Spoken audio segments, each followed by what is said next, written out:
Proud of 6 middays. I'm Bryhana with my good friend Armani White. Big Blanco. What's up with you? How are you? I haven't seen you in a minute. How's life been? I'm very tired. Yeah. But I'm always tired though. So like, you know, it's kind of annoying for me. I'm good though. I'm amazing. How you feeling? I'm good. What's it been like?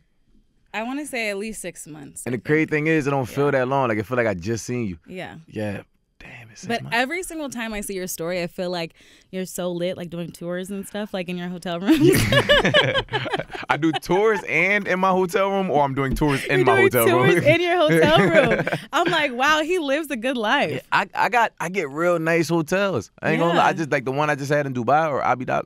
I don't know how to pronounce it. Abu Dhabi. Right. Like, that hotel was like it's like a 3-bedroom crib in there. Yeah, That was crazy. Yeah. What's been your favorite place so far that you visited for the first time? I got it. Definitely was Abu Dhabi. Like Yeah. we put the outfits on. I like saw that. yeah. We did everything but see a camel. Like anything that we could have possibly did at Abu Dhabi, we did that. It was fire. What's the culture like out there? What's the food like? Trash. No, I'm playing. I'm lying. Say that. No. I didn't really eat anything like cultural. Like Okay. I stayed. The hotel we had, they had like it's something called like full board. You know what I mean? It was a W, and they just kept bringing out food. So we had the sea bass. We ate it literally every day. Like every day, sea bass. Yeah. And they was like, if it's not on the menu, then the chef would just cook it for you. So Yeah. we just start ordering. We start making stuff up, going on Google. But like, yeah, we didn't eat any cultural food Yeah. though. And you're pescatarian, right? Yes. How long have you been pescatarian for? Like going on like 4 or 5 years now, something like that. Yeah. Why did you decide to go pescatarian? I don't know. Like, I originally, my father passed from cancer, and I started looking into like where cancer comes from. A lot of it comes from just the food we eat. So at that point, I went vegan. But I lost so much weight being vegan, and I was like, yeah, I don't look good no more. So I was like, I need some sort of a protein in my diet, and that was kind of just like, I'm gonna do fish. Yeah, I've been doing that for a couple months now, and I feel like I could feel the energy shifting just a little bit better now. Are you pescatarian now? Yeah, for the past couple months. Welcome to the family. Okay. It's not that hard, but Yeah. sometimes I do have a craving for chicken. You What's didn't your- have that in the beginning? Yeah, but like, I don't know.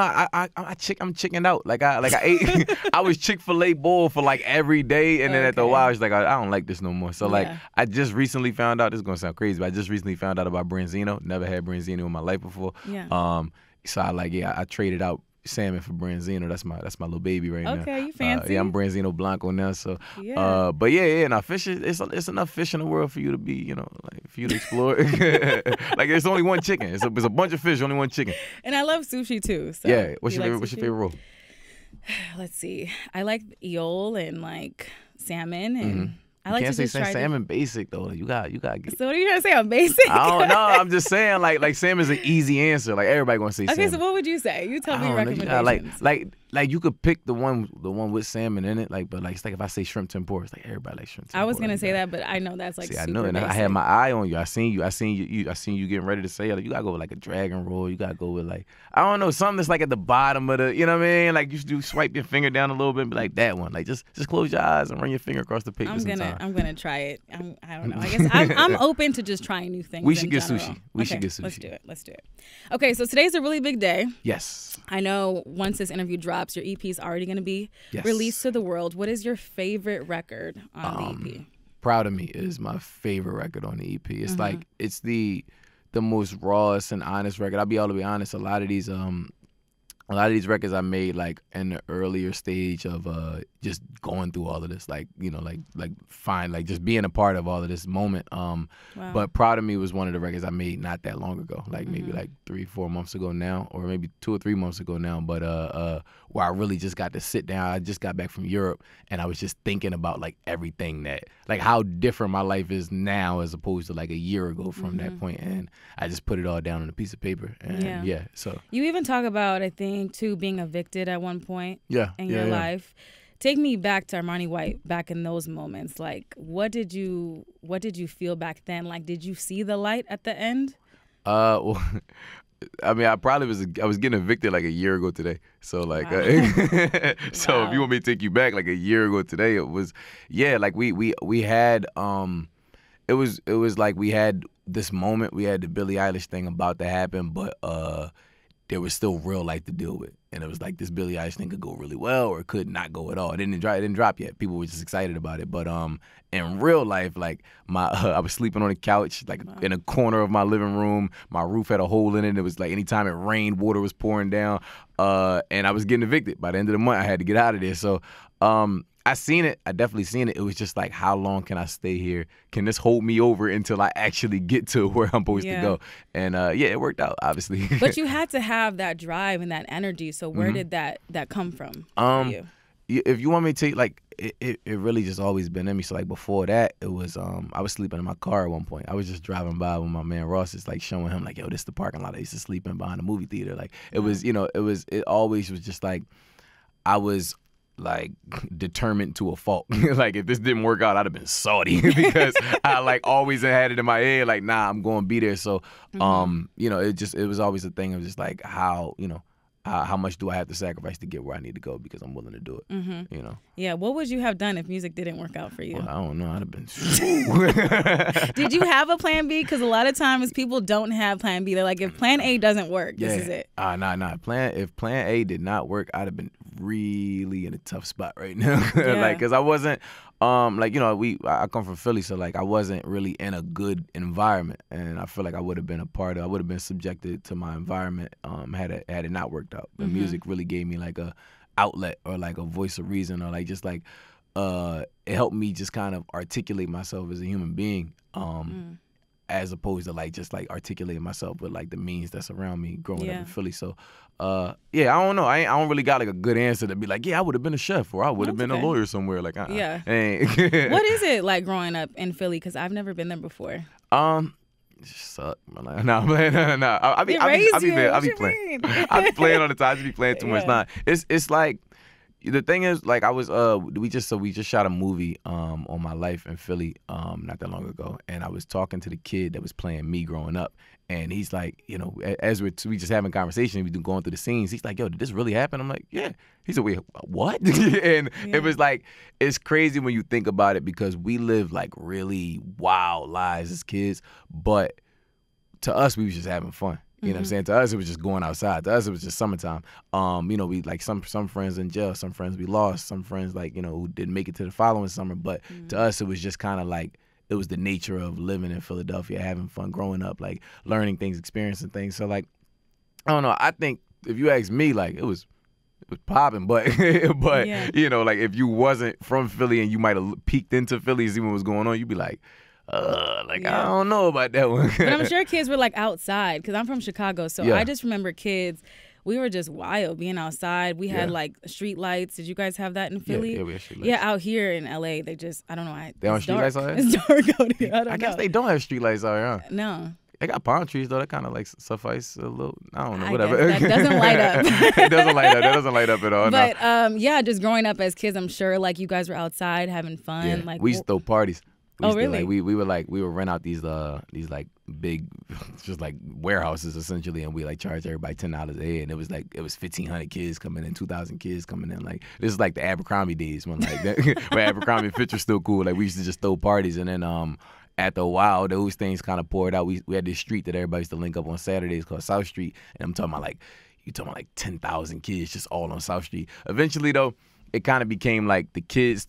We all had party groups. The party groups kind of turned into almost like gangs, you know what I mean? Because it was like, this group is from this side of the city, that group is from that side of the city. I don't like that. Y'all be throwing parties on the same day. It's like little stupid stuff. Yeah. But so that kind of spoiled it a little bit. But it was just, we was all just outside having fun. We was all in Abercrombie and Fitch wearing G-Shocks. The G-Shocks. Yeah, it was a good time. It was a good time. Yeah. What is it like now when you go back to Philly? Like, I gotta wear a shiesty all the time. Like I be walking around with pantyhose on my face.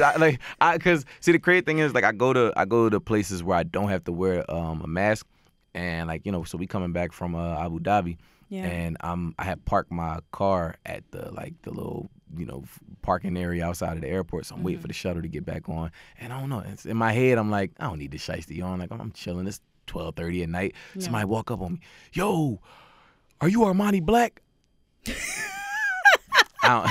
I don't even got the energy, so I'm just like, nah, that ain't even me. I'm not even about to correct you. Nah, that's not even me, bro. He like, and his man come up, yo, bro, you look just like the boy who made the one song that I don't even know Armani Black, bro. Like, but a lot of that, it's a lot of that just go on in the city. Now, it's dope. It's real dope. But you just never know who know you and who don't know you. So I just gotta walk around with the thing on. Have you ever had like a crazy fan story yet? Yeah, like crazy, but crazy in what way? There's a lot of weird stories that I can tell you. I don't know, like someone trying to like sneak into your hotel room, or yeah, no, we had say that they were your girlfriend and they're not, or. That was a sinister giggle. I apologize, but yeah, no, we got a lot of crazy stories that I might not be able to say on air. It just depends. Yeah. It's really about what city we was in, what country we was in. We got a lot of crazy Canada stories. We got a lot of crazy Abu Dhabi stories. A lot of crazy. What's that one story that's so memorable that you could share? Now she's looking back. He's ready. He's all like, because I'm trying. Come on, I'm your friend. Like, you should be sharing this stuff. Yeah, I know. It's just it's a couple of them joints that's like, we met a what they call it in Abu Dhabi. They call it a lady of the night. We met a lady of the night out there that just was following us around. Because I guess she wanted one of us to pay her and take her back to the room, and it just wasn't happening. So she was just like kicking it, just lingering by us. And I remember at one point I had a friend who was out there, so we just linking up, we popping, we talking. It's like 2 a.m, and she just lay on me.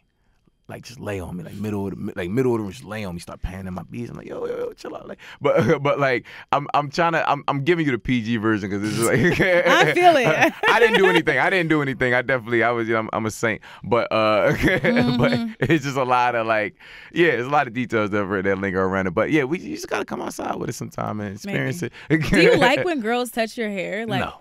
I don't like when people touch my hair. That's so I don't rude. like when people touch me. What do people say? What do people say about your hair and your beads? I'm sure they're like, "Oh my God, your hair looks so cool." Yeah, like, and we just keep it at that. Like, thank you. Like, don't got. Hey, what do you put? No, that's cool. Like, I don't know how you dance with beads though. Yo, I can't do much of anything with beads. Like, they. But you shake your hair. Yeah, and they hit me in my teeth. It's not a good feeling. Oh, it's no. Not, but good. I still do it. But like sleeping is a new thing. I gotta like sleep face down. Pause. Okay. But that's what we do. Like whenever we get our hair done as women, like we wrap our hair and we have to like sleep with like our hands. Yeah. I'm learning all the like the women mannerisms to keep these in my head. I don't know. Like I don't know how long these gonna last. But last time we talked, you said you were gonna take them out, and you did for like a day. Yo, cause you know what happened? I'm in a weird world now, right? Where it's like it's like happy hood music, right? So I'm on the hood side, like I'm from wherever I'm from, but I'm on the happy side now too. So it's a lot of people that look at me like the happy guy. I got beads in my hair, like like I make little like fun music. Yeah. I took the beads out one time. People was locking their car door, holding their kids a little tighter. Like, I don't know about that guy. You know what I'm saying? So it's like, so now I'm like, oh, I kind of gotta do this. So you think the beads make you look more like inviting and friendly? You don't think so? So people say that about me with curly hair. So that's why I went back natural. Right. So as opposed to what? Straight hair or like weave and like things like that. Mean with weave, huh? That's what they say. Yeah. Like you have RBF. I can see it too. Yeah. No, don't. I can see it. But I feel like your hair does a lot for your face, like for whatever reason, and beads specifically for you is why you keep them. I don't even know what the next style is though. I don't know either. I think go this like is like straight your Ludacris signature. fro or something like. You good? Yeah, like I don't know. You do it? What, the fro? Do you do hair? No, I don't do hair. What? Can you take me somewhere to do hair? Like I could, but I think this suits you for now, especially because it's about to be hot outside. So braids can help with that. I think at least that's why I get my braids done in the summertime. Because it's hot out. I thought y'all do it because it's cold out, like so it don't do breakage. No, I don't know who told you that. Yeah. I don't know. I don't know who lied and told you that. But your scarves though are legit. Yes. I wear your scarves to sleep to keep my baby hairs. My love. Shout out to you for that. Absolutely. And now all my family members want them. So just saying. Yeah. So where did not know what I was getting myself into. I know, I just walked you in there. So where did that whole, you having like the scarf brand situation, branding yourself in that way, I guess? It genuinely came from what we just talking about. Like I was learning the whole of like the women mannerisms. Like first time I got my hair done, my friend Yaya did my hair, and she she gave me a scarf, like just like lay your hair down afterwards because I'm not doing this again. We just sat here for 3 hours, and I was like, all right, bet. And I kept the scarf on, and I didn't, like a week went by. She was like, yo, you can take it off now. But at that point, it just kind of became, you know, a thing for me. So then, like, I would take it out. I let the hair go up in a fro, and then I tie it around, like I just like do a little pineapple. Like I just started doing a bunch of weird stuff with the scarf. Yeah, about that. The pineapple. I look like Uncle Bobby from the Proud Family with the pineapple. Like it's fine. So yeah. After that, I was just like, oh no, the scarf is staying. You kind of have the cheat code though too, because your hair doesn't get all frizzy and crazy. Exactly. So like you get to keep your braids in for a long time. Okay. Exactly. We love that. All right, so let's talk more about the EP. I can't wait for your EP listening session tonight. So we talked about Proud of Me, and then also I know you have Ludacris, Busta Rhymes. Who else you got on there? So we got Luda, Busta, A$AP Ferg, Nori, Denzel Curry, Sunday Service Choir. Am I missing anything? My grandma is on there. Yeah. Like talk to me about that as well. Like the intro with your grandma. Yeah. It's just honestly so beautiful. So how did you get your is that real? Like was she acting or was that like a real voicemail? That was real.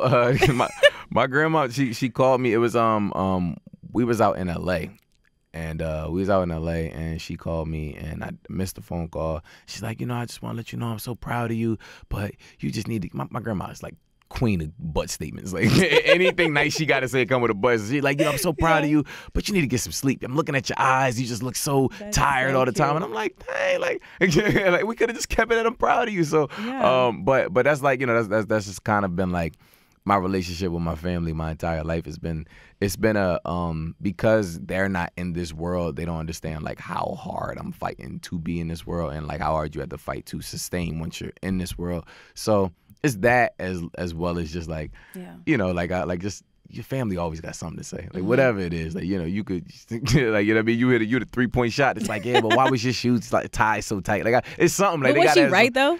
Were you tired? Yo, I'm always tired now, but it's not even tired. It's like because I'm up so much, I get the bags under my eyes now. I just started putting them little things on to make them go away. But I don't do makeup or nothing like that. So I be. That's good. Yeah. I'm glad you're not doing that. Yeah. I mean, some people doing it, but I don't do no makeup. So I just, you know, I had to figure that out. But I had the bags under my eyes, whatever TV show she was talking about. So yeah. She was definitely right. I just didn't want her to say it. So what is your family saying now? Just seeing your success, like you said, you mentioned a little bit that they don't understand it, and I feel similar to mine. My family doesn't understand it, but have you taken any of them like on a day, like a 24-hour day with you, just so they can kind of get an idea? I don't. I haven't taken them on a 24-hour day. I tried to, but they're like, no. Yeah, they know what they know what it come with. They know what it come with. One of the things what I did do that I'm really happy that I did. It was kind of selfish, but when I gave my mom that money, it was like, you know, it came from a place of love, but it was the little piece of selfishness, and it was like, I want you to see what it feels like for people to know that you have something that they want. Wow. Because now she called me like, you know, you need to take that video down, man. People keep calling me, asking me to pay for something. And I'm like, yeah, mom. Like, now you know what it feel like. They get a little piece of it through things like that, where it's just like, you know, it's just the blowback of them just knowing that they're related to me. Like my friends knowing that they're friends with me, people who work with me knowing that, like, they get the phone call. It's like, yo, man, you think you could? Can you put me on with? Yo, next time you gonna be around him, can you share him? Like, just a bunch of those things where it's like. How do you balance that? I don't listen to it. I don't.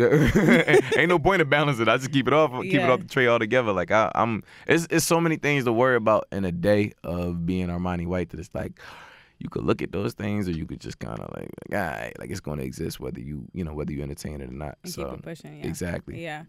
I know you have a record with A$AP Ferg. What's the name of that record? Servitude. Servitude is one of my faves. Talk to me what like the visuals for that is going to look like. I know you have a Bow Wow sample, so I'm excited. We in a dentist chair. Bow Wow. I was trying to get Bow Wow in the video, keep it a big. Yeah, I'm trying to get Bow Wow in the video. I might go. I might pop out and see him at Lovers and Friends. Just to try to convince him to come? Nah, because we've been talking since the record, like, you know, since it started, we've been in communication. But the video that we shot is like we both in a dentist chair. Obviously, it's a bunch of grills. I would have put my grill on today, but I don't know how to talk with it. But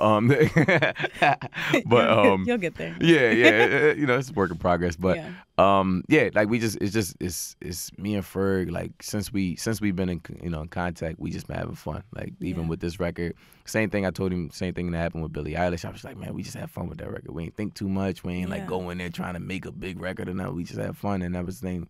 That was the thing when we went into the studio. When me and him just be on the phone, like.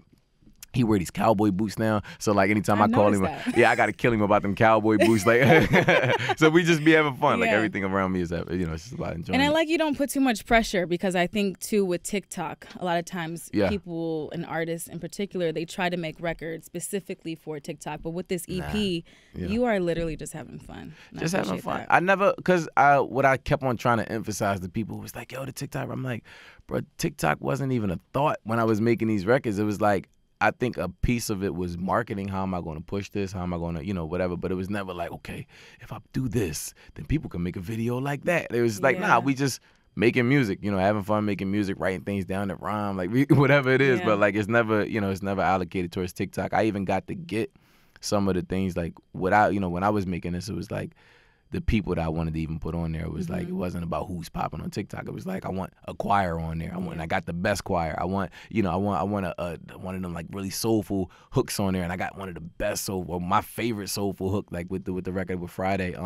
It's just, I don't know. I was just doing the things that I love doing and having fun doing them.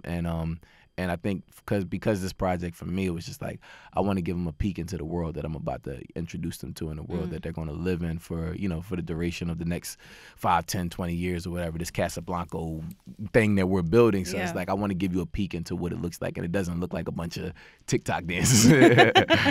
Just having fun. Yeah. Is there anybody in particular that you wanted on the EP that didn't make it?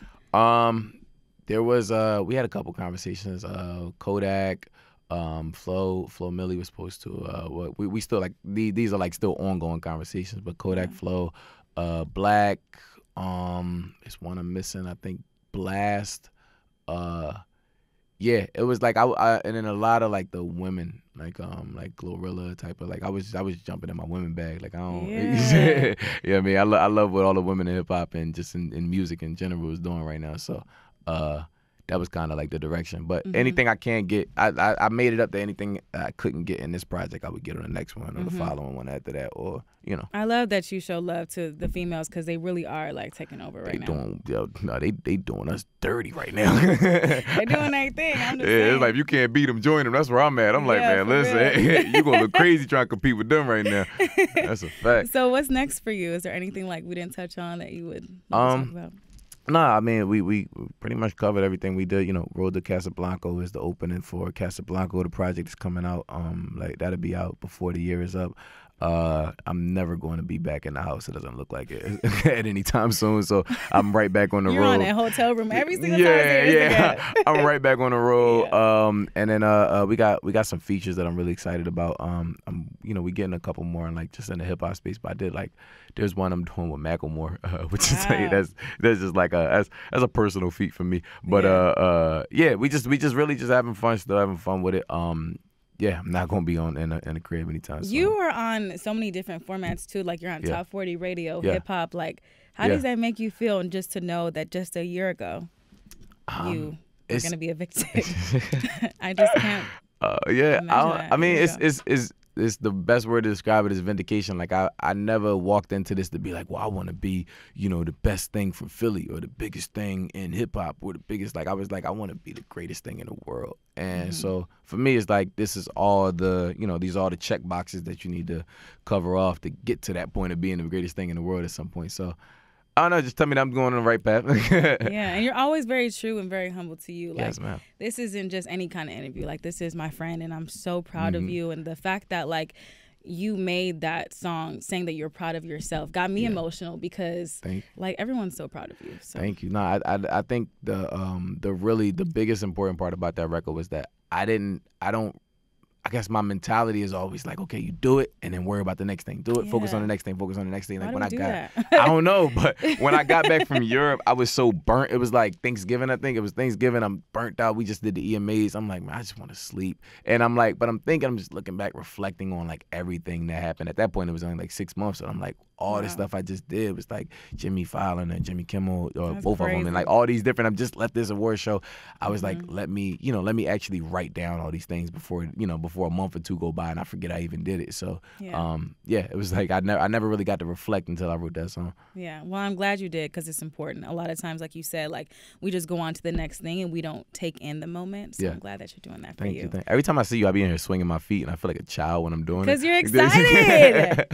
You're I don't know why these seats are so high. They got me swinging my feet. I know. How do you think I feel? 5'3". I'm over here like, can I get a little cushion thing? Right. Anyways, I appreciate you for stopping by. Always. I appreciate you for having me.